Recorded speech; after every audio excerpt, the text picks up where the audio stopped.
It all starts at Hyosan High School. A normal morning. Laughter in the hallways, chatter in classrooms, the sound of sneakers squeaking against the floor. Students rush to class, teasing each other, swapping snacks, dreaming about college and freedom. It feels like any other day. The biggest worry anyone has is the next exam. Down the hall, a frightened girl stumbles into class, her uniforms torn, her arms covered in strange bruises.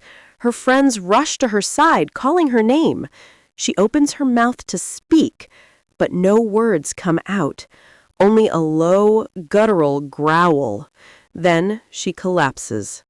The teacher rushes in, shouting for help, but as he kneels beside her, she snaps awake.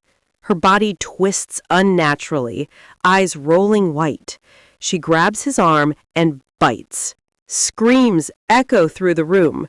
Chairs topple, books scatter, and panic spreads like wildfire. No one understands what's happening. Some try to help her, others run for the door. But within seconds, it's already too late. The infection spreads. The nurse's office becomes ground zero. A nurse tries to restrain the girl, but she thrashes violently, tearing at her own skin, blood pouring from her mouth. The infection crawls through her veins like fire. And then she attacks.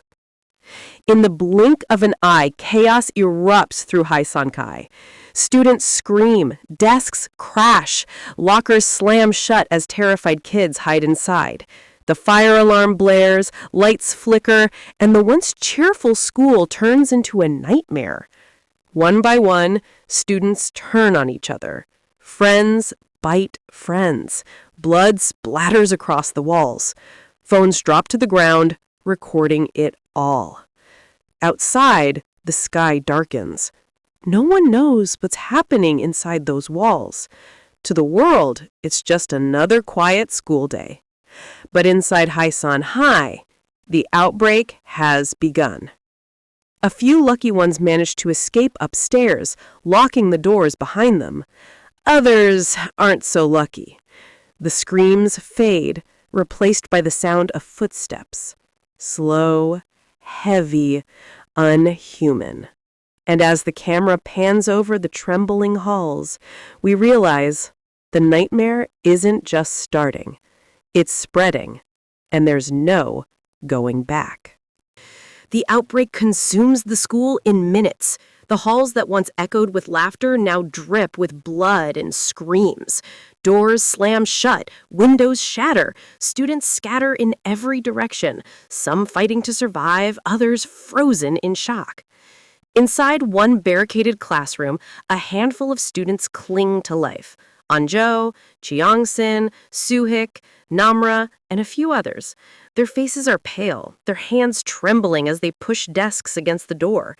Outside, the pounding never stops. Zombies clawing, banging, moaning. Their former classmates, now monsters. They whisper to each other, trying to stay quiet. Every sound, every breath could be the last thing they hear. Phones buzz with endless notifications, videos of the chaos spreading, desperate messages from parents.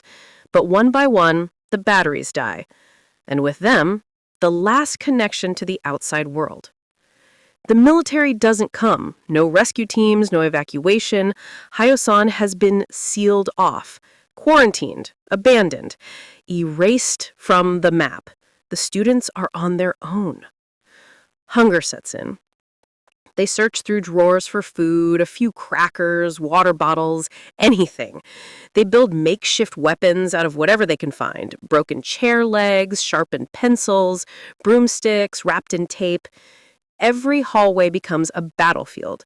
Every step, a gamble between life and death. But survival has a cost. When one of their own gets bitten, the group faces an impossible choice. She's crying, begging them not to leave her behind. But they can already see the veins darkening, the infection spreading fast. They can't save her. If they hesitate, they all die. So, with tears in their eyes, they open the window and push her out. The silence that follows is heavier than the screams before it. No one speaks. They just sit there, staring at the door, listening to the faint thuds of the undead below. Days turn to nights. Exhaustion, fear, and despair eat away at them. Some become brave, willing to fight. Others grow selfish, willing to betray. The line between human and monster begins to blur. Meanwhile, outside the walls, the government realizes the truth.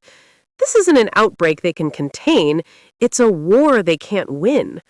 Helicopters circle above, soldiers shouting orders, but no one dares enter.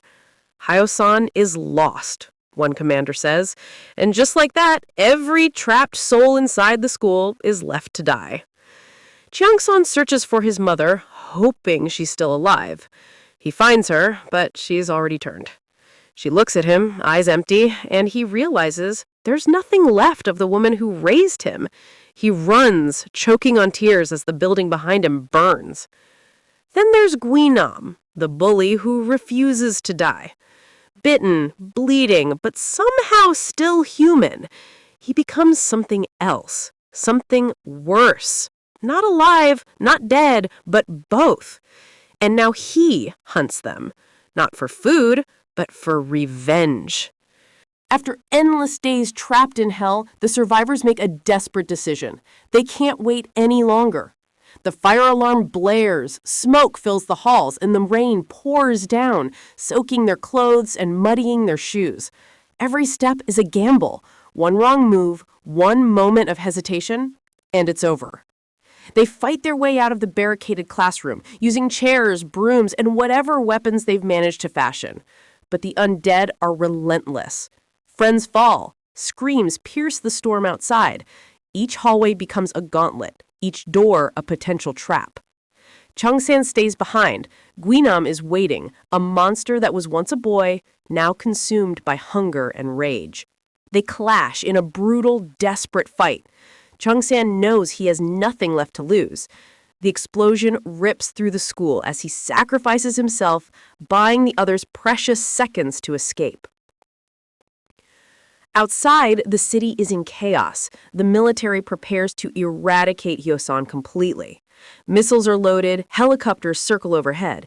The air is thick with smoke and ash, and the moans of the dead echo across the empty streets. Unjo's father, a firefighter, breaks through the barricade to rescue his daughter. He leads the remaining students through the ruins, dodging flames and debris. When the bomb countdown begins, he locks himself inside the building, ensuring their escape at the cost of his own life. The survivors stumble into the pouring rain, exhausted and broken. Every step feels heavy, every breath a reminder of what they lost. Weeks pass. They live in a refugee camp, safe but haunted. Memories of Hyosan linger, images of friends lost, the screams of the infected, the smoke rising from the school. One night, curiosity and grief push them back to the ruins. The streets are empty. The air smells of ash and decay. And then they see her. Namra. She's alive. But she's no longer entirely human. Her eyes glint with something cold and otherworldly, yet there's a softness in her smile. She tells them, without words, that she isn't alone. There are others like her out there, survivors and monsters. Then, as silently as she appeared, she vanishes into the shadows.